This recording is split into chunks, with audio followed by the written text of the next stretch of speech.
Welcome back to another Algebra 2 video. I'm Mr. Hibble. Today we're looking still at solving quadratics, and the method we're using to solve quadratics is now what's known as factoring. Solving quadratics is really weird because depending on what the equation looks like determines the easiest method to solve.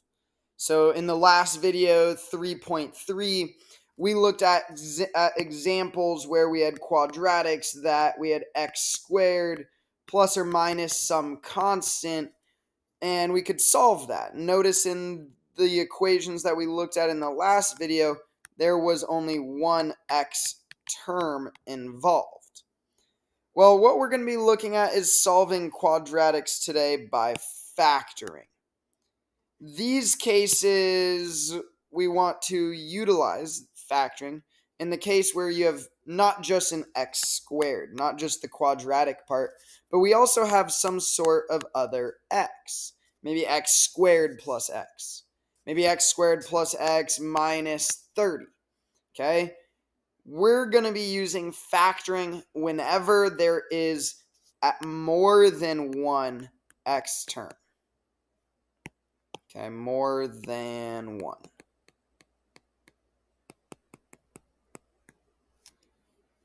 This is when we use our factoring method. Well, factoring has 3 steps. Solving by factoring has 3 steps, I should say. First thing you want to do is get the quadratic equal to 0. So instead of trying to isolate our variable by itself, the first thing we need to do is get everything on one side. Once you have everything on one side, then you're able to factor the quadratic. We'll look at 2 methods to do that today. And then from there, you can look at separating and solving. Let's go ahead, let's look at an example. First thing I want you to notice we have 2 terms. Well, you might not notice that right now, so let's get to that step. When we have these quadratics, there's more than one x term, right? I have x squared and x. First thing I want to do is get everything on one side then. I'm going to subtract this x over to make our equation equal to 0 now. Once our equation's equal to 0, you do see those 2 terms.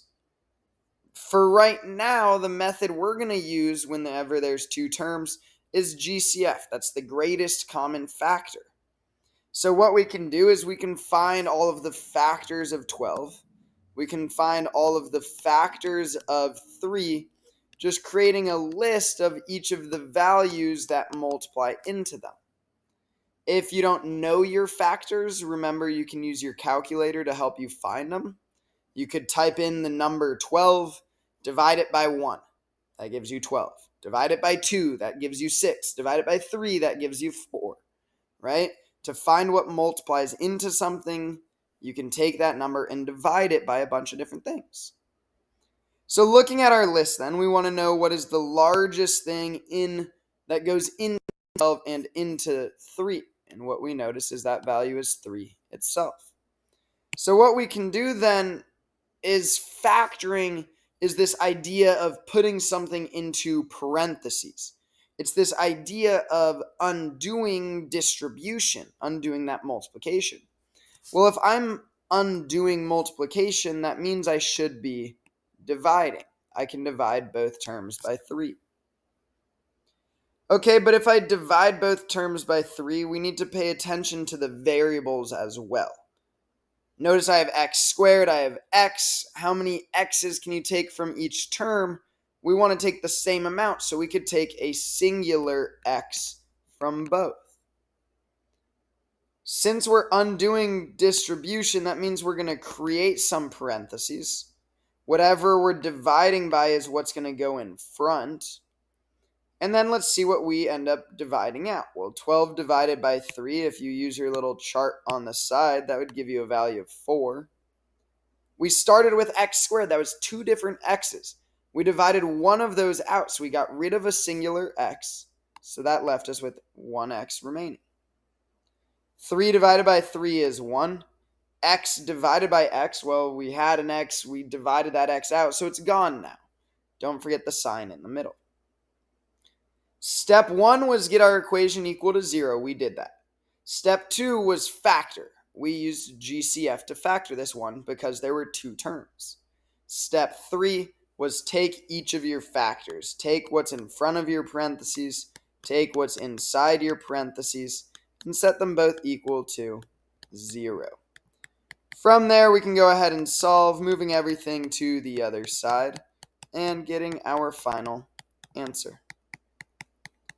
In this case, we get x equals 0 and x equals 1/4. Let's go ahead, let's look at another example.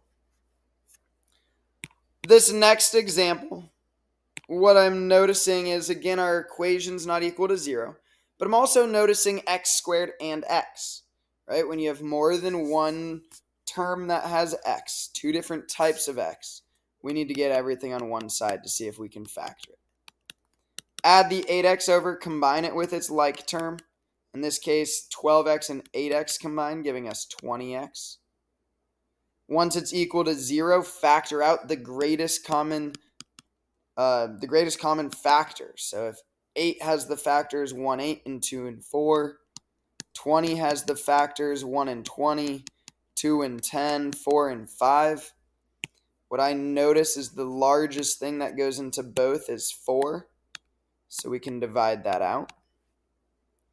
We have x squared, we have x. There's 2 x's in the first term, there's a single x in the second. So I could take a single x out of both. Whatever we divide by goes in front of our parentheses, and whatever's left is on the inside. 8 divided by 4, 20 divided by 4. Don't forget to check your variables. X squared divided by x leaves us with a single variable, and x divided by x cancels, it goes away.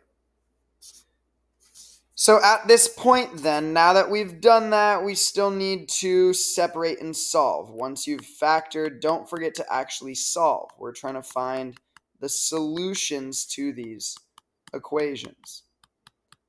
What we'd get is an x equals 0 and an x equals, it looks like, -5/2.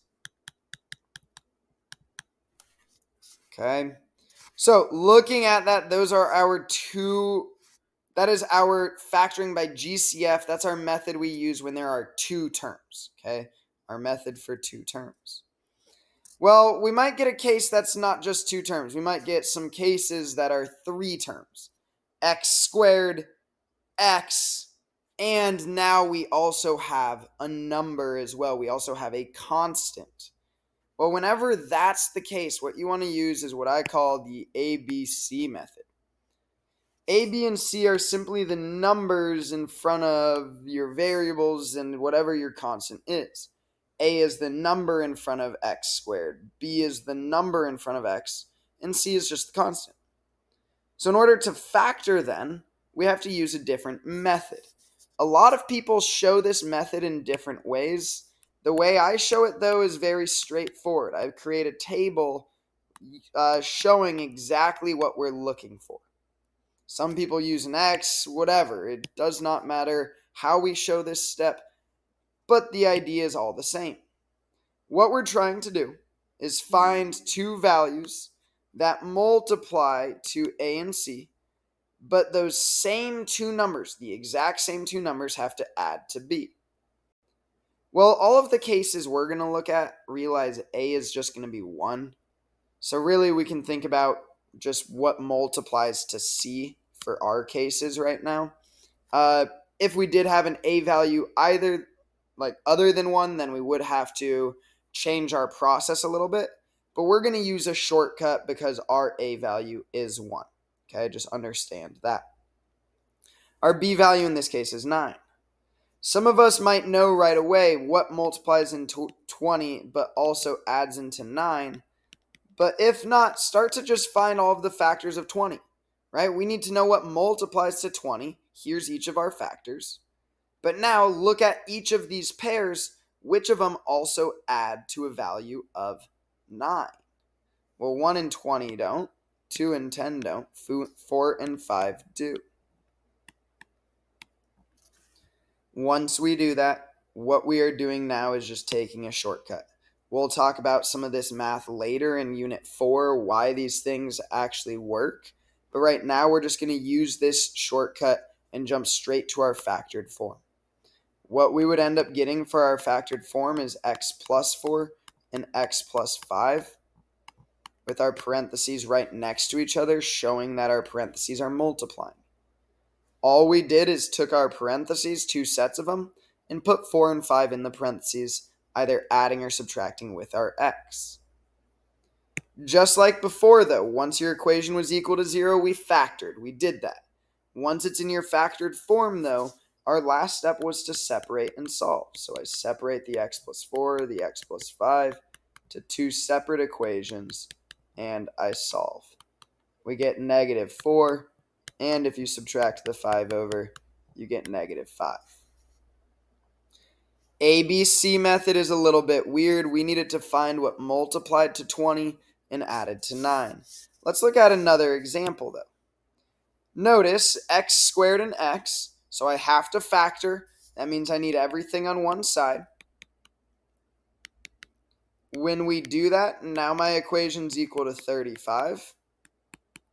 Or sorry, not equal to 35, but my constant is now 35. The equation is equal to 0. I have 3 terms, so that's my ABC method. We need 2 things that multiply to our a and c value.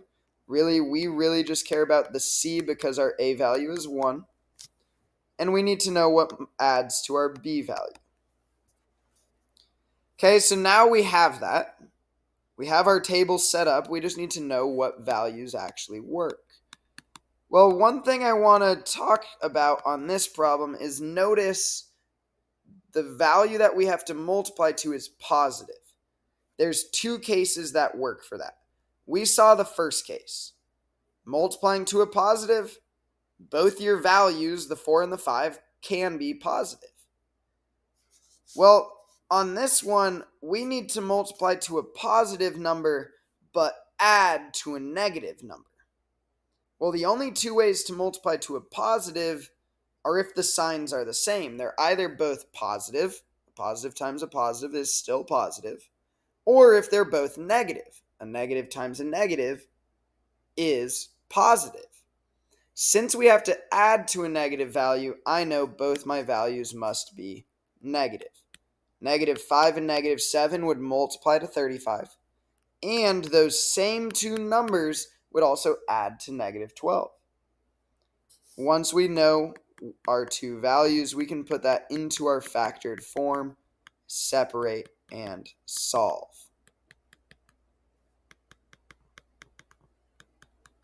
Okay, just adding each of those values over to get our final solutions. Okay, so careful, when it multiplies to a positive, both the signs of those values do need to be the same. Let's look at a slightly different example, though. Let's move the 2 over, so our equation's equal to 0.